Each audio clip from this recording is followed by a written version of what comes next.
Hello everyone, this is episode 39 of Talk Wrestling here on No DQ and MySpace and of course YouTube. Sorry for the late upload on this. We were supposed to tape this last Wednesday and my phone was acting like a spaz and I couldn't get up, so I apologize for that. I apologize to Aaron, I apologize to everybody out there for the late upload. A couple of things before we get started. There was a lot of comments on the last show about the political nature of the show, so to speak. You notice there's no buttons on me this week. There won't be any buttons on me until after the election, or after the election there won't be a need for buttons. I endorse Obama. There's no going around that, but I'm not gonna throw it in everybody's face anymore. That's not right of me. A lot of people are supporting John McCain and Sarah Palin, and that's your prerogative. A lot of people are supporting the independent parties, the different other parties, and that's cool. Politics should be a individual thing. I should not be thrown it in your face, and I apologize for that. Very sorry to vote for Obama. Vote, just make sure you get out there and vote November 4th. Doesn't matter who you vote for. Just make sure you vote for November 4th, because that's the big day. And also, I've been urged and coerced and otherwise instructed. The Nagel World Order has a groundbreaking commercial set up for the end of the show. He's not going to interrupt the show, which is nice. And so it's a groundbreaking commercial at the end of the show. So stay tuned for that. How much did he pay you? How much did he pay you? Moolah. Mucho moolah, huh? Yeah. Well, where's he getting the money? It's from eBay, I'm sure. Yes. This is from Burke. Do you see a possible feud happening with Triple H and The Undertaker over the WWE title? Well, I know from SmackDown that they are going to have a match next week on SmackDown. I don't know if it's for the title or not, but that's a very good possibility. If Triple H remains champion, Undertaker's going to want the WWE title or the World Heavyweight title back. He got robbed of the championship more than once. This year, he got stripped of the title by Eddie Guerrero, whose favorite catchphrase is, "Excuse me!" I do that at home, and I get a big laugh. I don't know if you guys are going to laugh at that. I hope you do. But you hear her in her wheelchair going, "Excuse me!" It's funny. And last year, of course, Edge robbed him with the Money in the Bank, slipping in after the two grueling battles with Batista and Mark Henry. I see Undertaker and Triple H having a decent feud if they do have it, and it'd be cool to see it culminate at WrestleMania. Undertaker, maybe that being the one. Triple H has lost the Undertaker before WrestleMania, but it wasn't for the WWE Championship back then. That was just a regular singles match. That was a grudge match.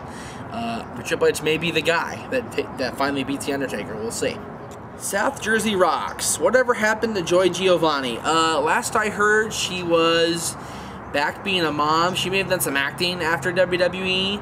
Remember Joy Giovanni? She was the SmackDown Diva of the Year, whatever she was, or that award she won at No Way Out in 2004, 2005. She won some match that entitled her to some award. I forget what it was now. That's how long ago it was, and that's how little I remember about Joy Giovanni. But she was in the storyline with the Big Show, or Big Show's like protecting her, and he was in love with her or whatever. Last I heard, she was back being a mom and just doing her own thing. And, much luck to her and everything, because I like Joy Giovanni, but she never really caught on in the WWE universe, so to speak. This is from Jeremy. What impact would Andre the Giant have had with a legitimate world title run in WWE? I think that would have been a pretty impactful situation. Andre was the star of the 70s.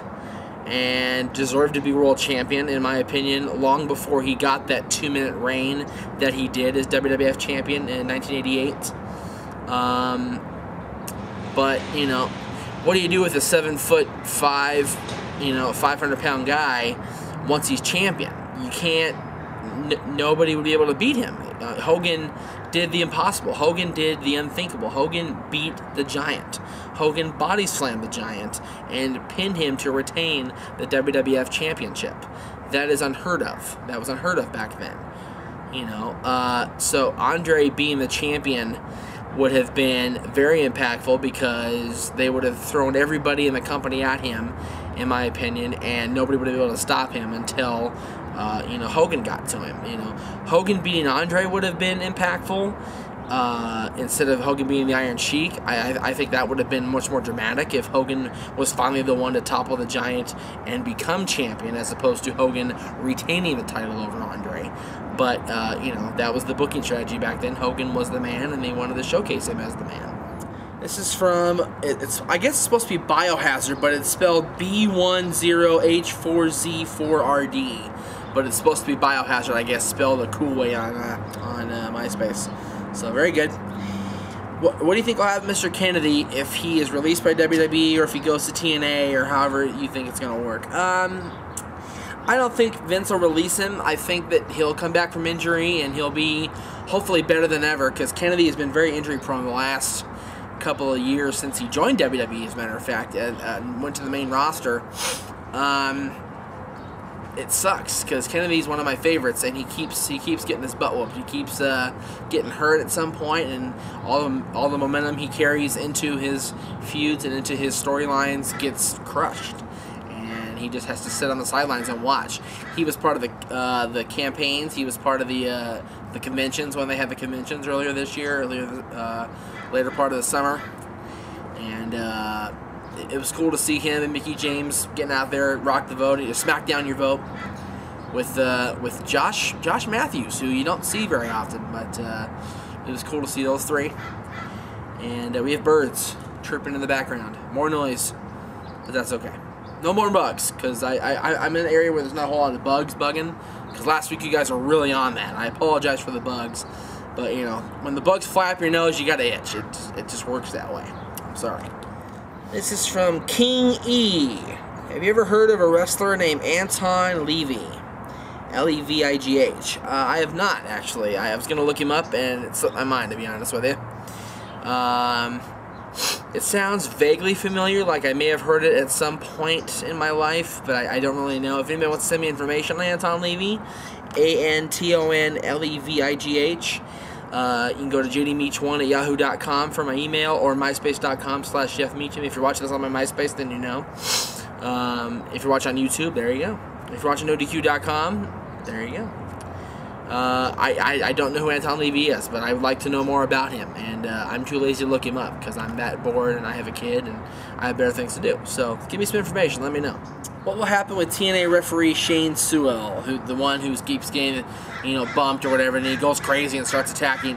He hasn't done it the last couple weeks. They were doing it for a good couple weeks there, and then he kind of stopped. So I'm not sure if they'll continue to do that. I hope not, because when he's Glamour Boy Shane on the indie circuit, that's fine. But when he's TNA referee, he should be a TNA referee, and that should be the end of it. He shouldn't be bumping like that and making himself look stupid. This is from the Hitman, not Bret Hart, but the Hitman.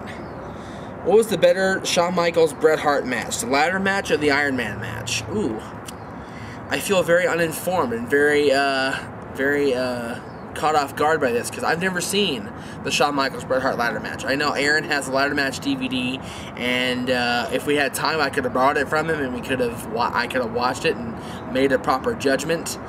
But from what I understand and from the reviews I've heard, the ladder match was not as good as the Iron Man match. The Iron Man match was the best WrestleMania match in history, according to the WWE Superstars, and according to a lot of fans that watched WrestleMania matches over the last 25 years. You can't argue with an hour-long overtime finish. That was one of the greatest matches I've ever seen, and I don't think a ladder match would, compare. The ladder match, I'm sure, is very, very good, but you have Michaels and Ramon that's better, different ladder matches that are better than Michaels and Bret Hart, and nobody can touch the Iron Man match, in my humble opinion. Rob Kimball wants to know my ultimate high-flying match. He picks The Amazing Red versus Jack Evans. You can't go wrong with that match. I would have to agree. The Amazing Red in his prime was a great high flyer, and Jack Evans, of course, is one of my favorites. He was on my top friends for the longest time. He's Dylan's godfather. He's a great person and a great athlete. He's one of the best high flyers the business has. The Amazing Red was one of the best in the business as far as high flyers. That would be an amazing match. You know, talk about Amazing Red versus Rey Mysterio when Rey Mysterio was in his prime. You talk about you know, Eddie Guerrero and Chavo Guerrero taking on Mysterio. Those are great matches. Dean Malenko used to be kind of a flyer too. Actually, that's I take that back. He was more of a mat wrestler, ground wrestler. Ultimo Dragon was a high flyer somewhat.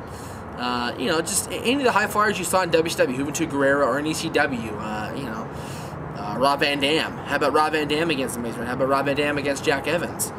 You know, great matches there. This is from JoJo. If Eddie was still alive, which brand would he be on? Well, there's a lot of different theories. He could have gone to ECW and been an ECW original. He could have, you know, stayed on SmackDown and been WWE Champion again. He could have gone to Raw and been a contender for the World Heavyweight Championship now. Very hard to say, but, you know, if Eddie was alive, a lot of things would be different. There wouldn't be such a hardcore wellness policy in place. If Eddie was still alive, Rey Mysterio wouldn't have been world champion. If Eddie was still alive, you know, this and that. So, you know, it's very hard to say, you know, what's happening with Eddie Guerrero if he was still alive. You know, you can't really judge. Brandon John Cox / Bronson. It's off MySpace. I don't know. What was your favorite Undertaker match at WrestleMania? Wow. For me personally, I would have to say this year's WrestleMania 24 against Edge. Number one, I was there. Number two, it made for a great match. With the Undertaker matches, I like to be worried about the Undertaker. I like to be worried that you never know what's going to happen with him. You never know if this is going to be the year that he loses. And for me, that match with Edge, after that second spear, before he locked on the submission hold, the Gogoplata, which is what it's called, or Gogoplata, whatever it is. It's not just called, you know, a deadly submission hold, as Michael Cole would have you believe. Before he locked that on, his second spear, I was like, oh man, this could be it. Oh my God, the Undertaker might lose WrestleMania. Holy cow! So we've come into the show. I promised. You're just gonna throw it at me like that?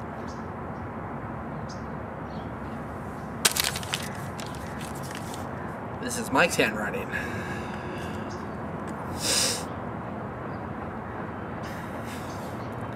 You know, that's fine. I'll read it. But just keep in mind that Nagel got more fat comments than I did ever doing this show. At least I admit I'm fat.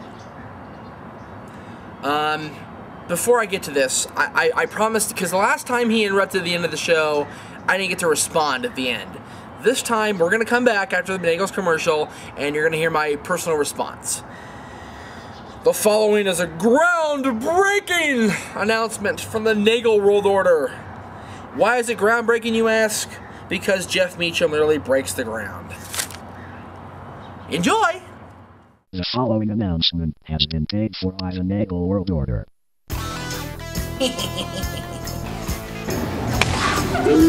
So for today, suck. Oh, can you move your hands, Jeff? No, I can't.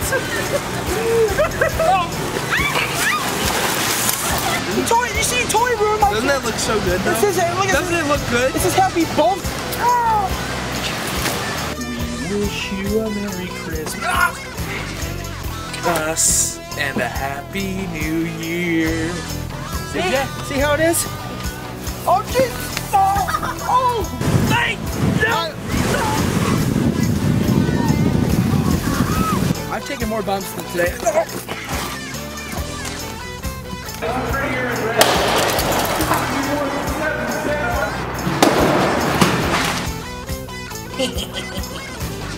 The preceding announcement has been paid for by the Nagel World Order. Normally my fat lazy ass doesn't stand for talk wrestling, but I felt this deserved a stand. And you know what? Here. Just for you, pretty boy Nagel. You want to come on my show, you want to put a highlight reel up of my greatest moments. Aaron, No DQ's anniversary is coming right around the corner, isn't it?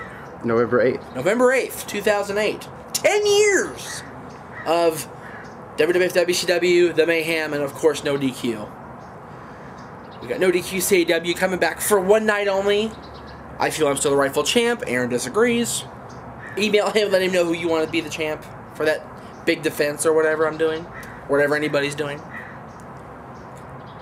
Mike, I feel we should have an XMV reunion. Just you and me, bud.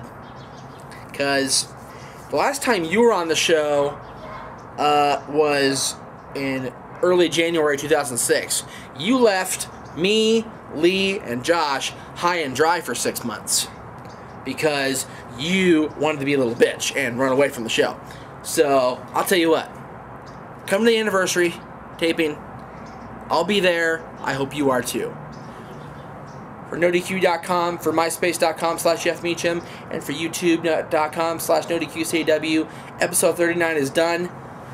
And to quote Mike, we out, bitches!